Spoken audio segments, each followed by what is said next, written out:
अपान से जो ऊपर की वायु है, जिसको हम समान वायु कहते हैं, इसका स्थान हमारे नाभि क्षेत्र में है।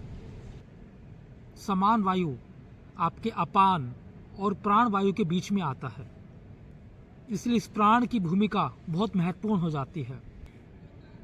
समान वायु स्थान है मणिपुर चक्र का। मणिपुर चक्र जहाँ पर आपके जठराग्नि होती है और ये नाभि क्षेत्र में स्थित है। इसका जो तत्व है वो अग्नि का है, जिसको हम जठराग्नि भी कहते हैं। अगर ये तत्व आपका कमज़ोर हो जाए, आपने सुना भी होगा कि जिस व्यक्ति की जठराग्नि कमज़ोर होती है उसकी पाचन क्रिया बिगड़ जाती है और वो कई तरह की बीमारियों से घिर जाता है। तो इसलिए समान को संतुलित करना बेहद आवश्यक होगा।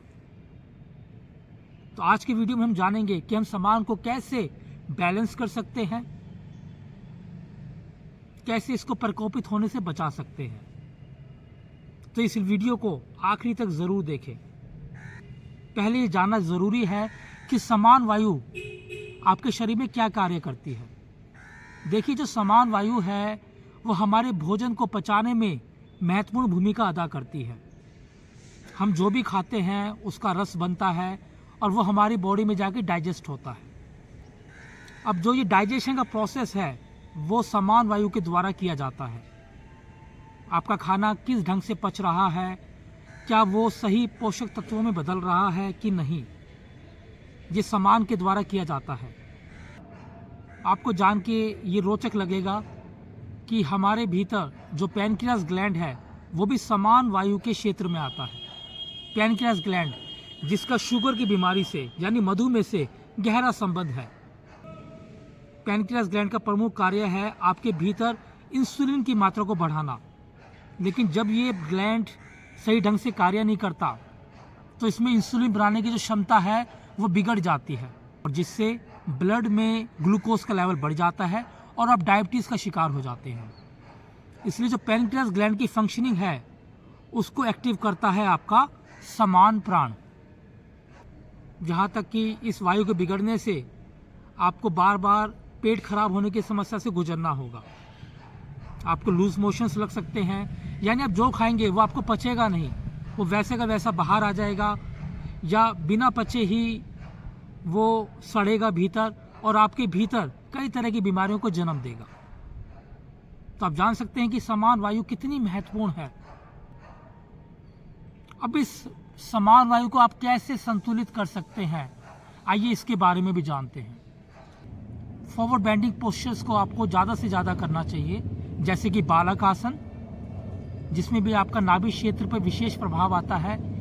इसके अलावा आप ट्विस्टिंग के आसन जोड़ सकते हैं। ट्विस्टिंग जिससे आपकी आंतें क्लीन होती हैं। जितने भी डिटॉक्स करने के आसन हैं, खासकर ट्विस्टिंग के, वो महत्वपूर्ण होंगे, जैसे कि अर्धमत्स्येंद्र आसन।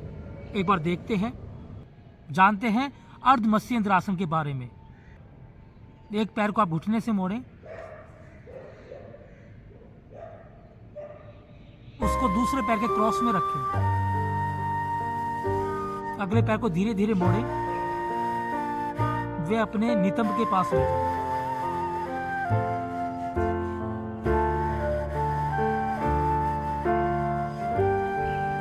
अब ऊपर वाले घुटने को पकड़ें, व कमर को जरूर सीधा करें। जो घुटना आपका ऊपर है उसी हाथ को कमर के पीछे रखें, व दूसरे हाथ से इस घुटने को पकड़े, सांस भर के कमर को सीधा करें और सांस छोड़ते हुए अपने पेट को और छाती को धीरे धीरे पीछे की ओर ट्विस्ट करें।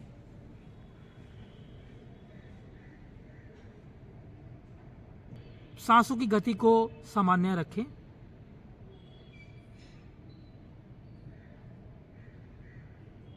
व धीरे धीरे वापस आएं।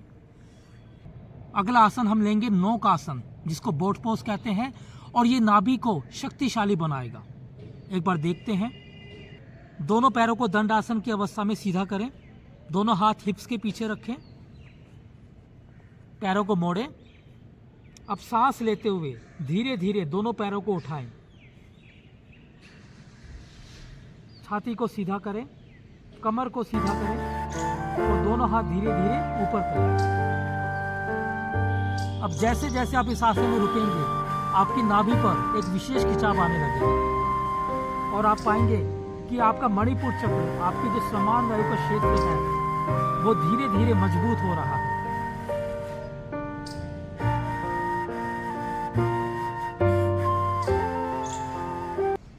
आसन में आप अपनी क्षमता अनुसार रुक सकते हैं।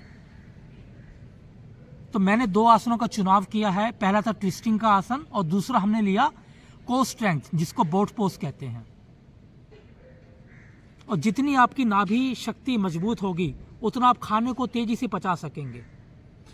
बहुत से लोगों को हमने खराब पोस्चर में देखा है, वो खाना खा रहे हैं तो कमर को झुका के बैठे हैं, कंप्यूटर पे काम करते हैं तब भी उनकी गर्दन और कमर झुकी रहती है।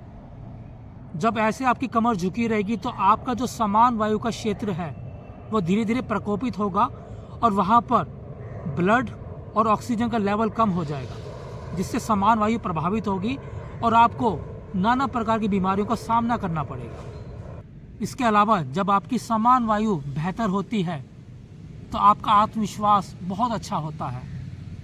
आप जो सोचते हैं वो आप कर लेते हैं, यानी आपकी जो विल पावर है वो बढ़ जाती है।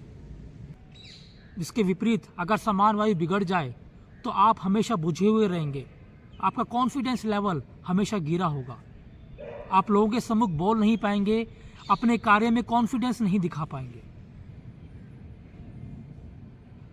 और नियमित योग अभ्यास से ही आपकी समान वायु बेहतर होगी। ये कोई ऐसा शॉर्टकट नहीं है कि आपने 2 दिन योग का अभ्यास किया और आपकी समान वायु बेहतर होगी। जी नहीं, ये एक निरंतर साधना है जिसमें आपको हर रोज उतरना होगा। सबके जीवन में शांति बनी रहे।